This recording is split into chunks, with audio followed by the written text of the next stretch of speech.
Okay, my friends, this is amazing. All of this has just been ignored and sort of laughed at. Ancient Romans excavated a giant skeleton in Morocco.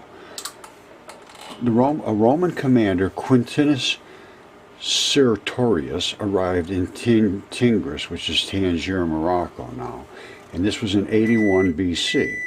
The locals showed him a huge mound said to be the grave of Antaeus, the city's famous founder. In Greek mythology, Antaeus was a giant of North Africa, notorious for his compulsory wrestling contest where he killed everybody. Every opponent succumbed to his lethal grip. This is until the Greek strongman Heracles, which is Hercules, same guy, took up the challenge and slew Antaeus. According to the locals, Heracles then took up with Antaeus' giant widow, Tinga, and fathered Sophax, the city's first king. I guess that's when they really respected a guy with power. Guys, listen to this. It's so skeptical. This commander, Sertorius, ordered his soldiers to dig up the mound. He was so gobsmacked by the enormous skeleton emerged under the men's shovels that he personally affirmed the Tingis legend and reburied the giant Antaeus with great honors. Now, this was according to Plutarch. He was the biography of Sertorius, and the geographer Strabo. The skeleton in the mound was 60 cubits long, 85 feet. That's not even as big as the one I have right here on my property. I have one here on my property with a fingertip 3 feet long. So that's not even big. Modern commentators have sarcastically dismissed the possibility the Romans could have discovered such a vast skeleton. They assert that Plutarch's narrative simply shows how Sertorius cleverly manipulated the beliefs of the ignorant Moroccans. That's your academia for a refusal to accept anything. Let me show you. All right, shown this hundreds of times. Giant fingertip. 6 years ago, I had this DNA tested human, 100% human mitochondrial DNA. The fingertip is on here. The fingernail is, the fingernail is on there, and the fingerprints are on there as well. And that was DNA tested as human. I'll show you the test in a second. And here's the fingerprint side. That's the fingerprints. Fingerprints have these ridges, which you know you have ridges in yours, and then they have these little sweat pores, which you may not know about, but they have sweat pores. That's why your fingers get sweaty every now and then. Now, this is an extremely thick layer, and it's tough.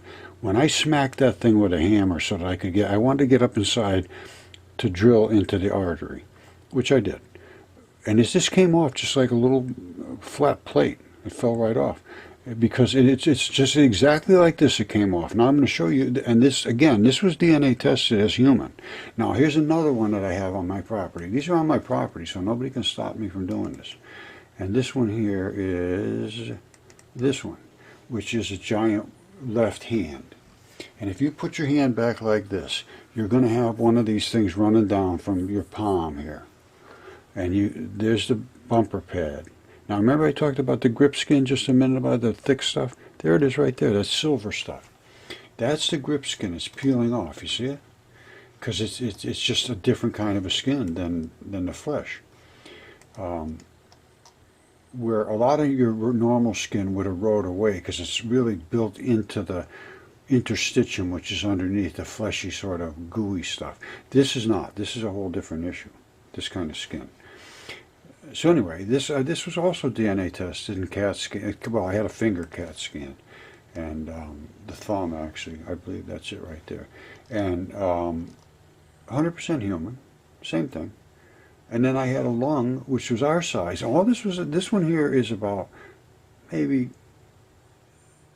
40% of the other size of the other one. The other one was just very, very, very big. The other one, the fingertip itself, was almost as long as this whole wide piece. The other one was huge. Now, then I also had lungs done, or one lung, and it was this one right here. And you see all the fabric on there? That's what's called pleura. And it's really a rubbery sort of fabric, and then they have a flap down here on the lungs, like see that flap thing right there? and that's down here at the bottom. And the this is the pattern of the lobes of the lung. See how they have like patterns here? They have the same thing here. Now, this is a left lung of a human, and it was also DNA tested human. And this is, I didn't have this one tested, but I can tell you what, it is a lung, no question about it. You see all the alveoli, all these little round circles, those are where all the little sacs where the air goes. Now, this was laying on its side like this when it died, and it filled with blood at the bottom, and was protected by, because it was in mud, or somehow all of this stuff eroded away and brought it down to this layer. And the blood just came out of it when I took it out of the ground. It just leaked all over. So this is not silly. This is not at all silly at all. And even the Romans accepted it, and they questioned it and looked into it. I've been after Yale and Harvard and every single school that exists. They refuse to examine this, even though I have, well, let me show you something else I have. Here it is right here. These are the DNA tests I had done. I had 3 of them on this one test. And this was done back in 2015.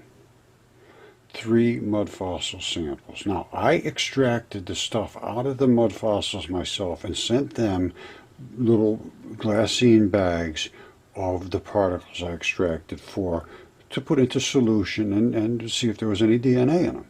And 2 of them were dense in excellent quality DNA. I took it right out of the blood. The 3rd one was a mud fossil, that big hand one, and that was more muddy, turned more mud than the other one. The other ones were just literally had blood in them. So, and they stand by the test. I talked to him, and he says, I don't want you telling anybody that I took the samples out of the rocks. I tested what you sent me. I said, that's all I care about. If anybody wants to fight me, they can do what I did, test them.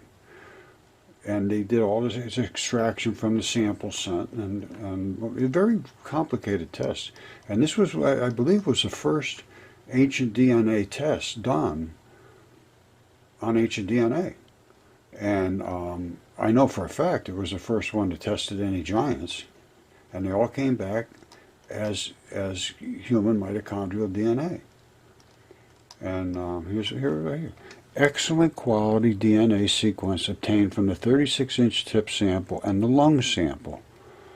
All right, so, and here's what it was. Homo sapien mitochondrial cytochrome B gene and Homo sapien mitochondrial D loop. They both were. So, and then when I talked to them, and I talked to the lab, and they said it was exactly identical to modern human mitochondrial DNA. That's the mother side. And this was a certified lab. This was no joke. Helix Biolabs. And the guy was excellent, did a fabulous job. And I know he got attacked because he did get a hold of me, and he said, I don't know, I want you to make sure you don't tell anybody that I certify these things as being giants, because all I'm saying is what you sent me was human. And if I contaminated it, it's my fault. And obviously I didn't contaminate it. I know what I'm doing. And you saw the damn things. They're anatomically 100% exact. I had CAT scans done too on some of them, and that was also no question about it. And an anatomist, and a chemistry, and the blood vessels are there, and the veins are there. Every bit of the anatomy is there. So, if somebody wants to fight this, well, they won't step up. They won't address it. At least the Romans went out and dug it up and said, oh, this guy's got to be lying. They went up and dug it out and found it was true. Well, come on, dig my stuff up. I'm right down the street from Yale, literally 20 minutes away. Absolute refusal to engage. We'll never, this has been almost 10 years. I've been trying to get them to engage or even look at my stuff. They refuse to look at it. Don't bring it here. We don't want to see it. Stay away. That's not an educational system to me whatsoever. And once you say that Yale refuses to see it, everybody laughs at you. And they are the ones that have destroyed my research, basically, because, you know, everybody says, you're right down the street from Yale, why don't you take it down there? And I say, well, you know, I tried to, and they won't look at it. So that's because you're an idiot. And that's not a comfortable place to be for 10 years, knowing that the idiots are the ones down at Yale. Okay, I've studied all this for 10 years. I fully understand it, and how big the giant gets, well, they got pretty damn big.